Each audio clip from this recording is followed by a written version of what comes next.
Ang Porac ang isa sa pinakamalaki at ang pinaniniwalaang unang bayan sa Pampanga. Halina't ating tuklasin kung paano ito nagsimula at ang angking ganda nito. Bago tayo magsimula, maaari mo bang i-like, follow at i-share ang video ito at huwag kalimutang mag-subscribe para lagi kang updated. Ang Porac ay pinangalanan mula sa masaganang puno ng purak na natagpuan ng mga unang residente at naninirahan sa lugar. Ang Porac ay pinaniniwalaan na ito ang pinakaunang bayan na itinatag sa lalawigan ng Pampanga. Ang munisipalidad ay itinatag noong October 31 sa taong 1594. Orihinal na nabaybay bilang PORAQ mula sa pangalan ng kalapit na ilog ng Porac sa kalapit na bayan ng Florida Blanca. Ang munisipalidad ay naging formal na kilala at binaybay bilang PORAC noong September 16, 1867. Dahil ang munisipalidad ng Porac ay may patas na bahagi ng burol at bulubunduking mga kalupaan sa karamihan ng mga kapatagan at bukid nito, hindi katakataka na ang agrikultura ay may mahalagang bahagi sa kabuhayan ng mga mamamayan nito. Gayunpaman, noon ang Porac ay isang rancho sa dilistis ng kabundukan ng Batyawan na kakaunti ang tubig sa kabundukan.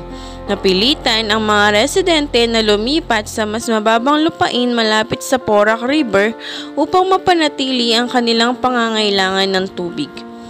Noong 1853, ang mga pamayanan sa Porac ay lumago sa 6 na barangay: Dolores, Mitla, Manibaog, Pulong Santol, Pias Ipio at Salo na may kabuoang populasyon na humigit kumulang 5,500 katao.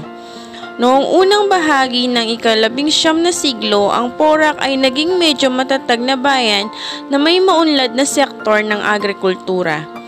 Mayroon itong gumaganang lokal na pamahalaan pati na rin ang sarili nitong simbahan.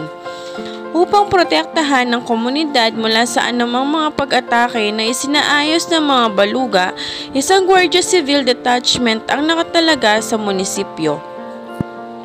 Ang mga Kastila mula sa detachment na ito ay nagpakasal sa mga lokal, isang gawaing nagbigay sa lugar ng kakaiba at kapansin-pansing populasyon ng mestisong Espanyol. Ngayon, ang Porac ay kilala bilang isang mahalagang pinagmumulan ng granite at isang tamping na nagmumula sa mga mineral. Bukod pa rito, dito din matatagpuan ang McKinney Food Corporation na nagkataong isang AAA meat processing plant na kinikilala ng National Meat Inspection Service.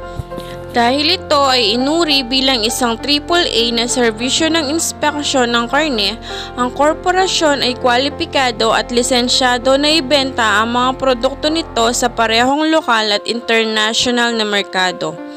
Higit sa lahat, ang Porac ay tahanan ng pagbuo ng Ayala Land ng isang mixed-use estate na kilala bilang Alviera na tinawag na Regional Growth Center ng Central Luzon at mamarkahan din ng lalawigan bilang isang pangunahing destinasyon ng turista sa North. Ang pagkikipagsapalaran ng Ayala Land kasama ang pagtatayo ng Subic-Clark-Tarlac Expressway, ang Porac ay nakahanda ng lumabas bilang susunod na industrial hub ng Central Luzon. Ano nga ba ang mga atraksyon na makikita sa Porac? Una na rito ang Miamit Falls. Ang mga individual na mahilig sa kalikasan at mga mahilig sa paglalakbay ay hindi dapat umalis sa Porac nang hindi bumibisita sa isa sa pinakasikat na destinasyon ng mga turista nito, ang Miamit Falls. Nag-aalok ang Porac Peak ng nakamamanghang tanawin ng maringal na Miamit Falls. Upang matiyak na masulit mo ang iyong biyahe, dumaan sa alternatibong Porac Trail na humahantong sa Pinatubo Crater Lake at lumiko sa paligid ng bundok. Ang rutang ito ay magbibigay sa iyo ng 28 kilometers ng walang tigil na tanawin na puno ng luntiang halamanan, hindi nasisira na kagandahan, natural na kababalaghan at malalagong kagubatan. Ang malakas at makapangyarihan ay dalawa lamang sa mga salitang ginamit upang ilarawan ang agos ng Miamit Falls na sinasabing pumupuno sa isang palanggana ng malamig at malinaw na tubig na mainam para sa paglangoy. Ang mga naghahanap ng pagkikipagsapalaran at ang mga nagnanais na matuklasan ang higit pa sa kagandahan ng Porac ay matutuwa at mamamangha sa Miamit Falls, isa sa mga treasured natural wonders ng Pampanga. Ang pangalawa sa destinasyon ay ang Sandbox Alviera, kilala bilang pangunahing destinasyon ng Pampanga. Ang Sandbox ay isang one-stop adventure facility na tumutugon sa kabataan at kabataan sa puso. Ang Ayala Land Incorporated sa pagkikipagtulungan sa Leonio Land ay mula noon ay inilunsad ng pinagsamang mixed-use development na tinatawag na Alviera sa Porac, Pampanga. Ang 1,125-hektaryang township na ito ay idinisenyo upang pagsamahin ang urban na aspeto sa pamumuhay kasama ang kalikasan. Ang Sandbox ay isa sa pinakaunang atraksyon nito at nakatakdang maging pangunahing adventure at outdoor facility sa Pampanga. Nangangako ang Sandbox na mag-alok sa mga bisita ng kakaiba at di malilimutang panlabas na karanasan na mula sa maraming atraksyon hanggang sa isang serye ng mga kurso sa pagkikipagsapalaran. Ang pangatlong atraksyon ay ang Binulo Festival. Ang Pampanga ay kilala bilang culinary capital ng Pilipinas. Kaugnay nito, ang mga food festival at iba pa ay karaniwan na sa iba't ibang lugar sa lalawigan. Totoo sa sinasabi nitong gastronomic mecca sa bansa, ang Porac ay nag-host ng sarili nitong pagdiriwang na kilala bilang Binulo Festival, kung saan ipapakita ng mga lokal ang kanilang katutubong tradisyon sa pagluluto. Ang mga bisita sa pagdiriwang na ito ay magbibigay daan sa iyo na tikman ang tradisyonal na pagkain na pinasikat ng mga Aitas.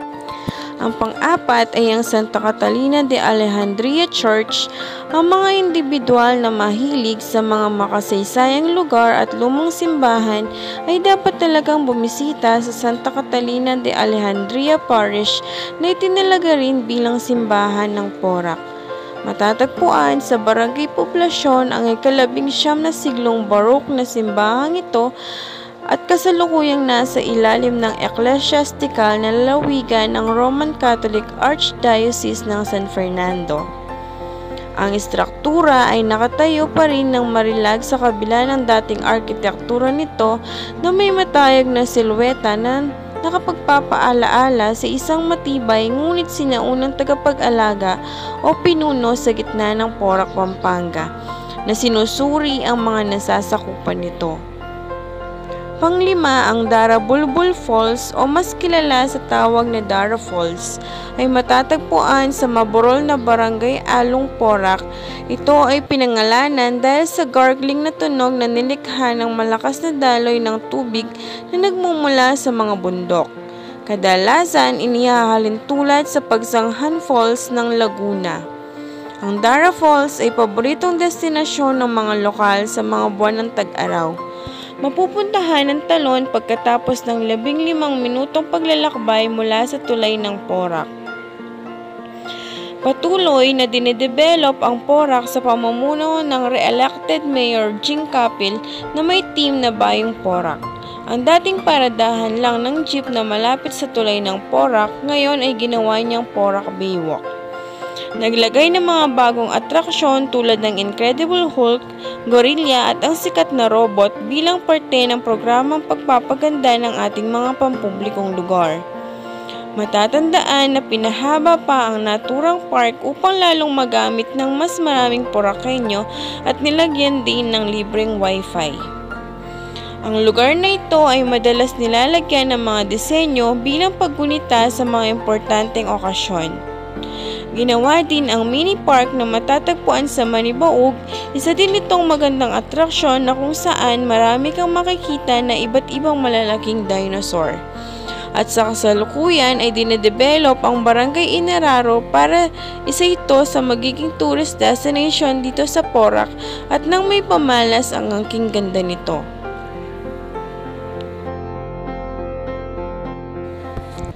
Ngayon, atin nang nalaman kung paano nagsimula at kung ano ang may pagmamalaki sa atin ng bayan ng Porac.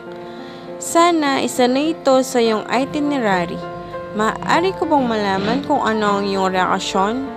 Comment lang sa baba. Salamat! I don't ever slow up, no I don't take shit. I got no love for the fakeness. If you wanna play tough and wanna hate this, I'll always show up.